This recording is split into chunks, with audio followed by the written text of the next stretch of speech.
আজকে নতুন একটা ভিডিও নিয়ে এসেছি যেখানে আছে বাসমতি রাইস, মসুরের ডাল, এটা আছে সর্ষার শাক ভাজা, এটা আছে আলুর বড়া বা তোমরা চপ যেটাই বলতে পারো, এটা আছে ছ্যাঁকা।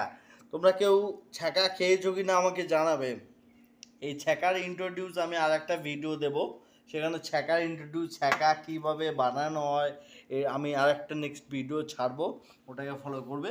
এই ছ্যাঁকার আমি রেসিপিটা বলে দেবো। তারপরে আছে সিম দিয়ে, আলু দিয়ে, লাইয়ের ডাঁটা দিয়ে, সর্ষা বাটা দিয়ে চচ্চড়ি, আর most important chicken leg piece, লোভনীয় খাবার যেটা সবার পছন্দ, উইথ স্যালাড। তো আজকে আমি প্রথমে শুরু করছি আলুর চপ দিয়ে।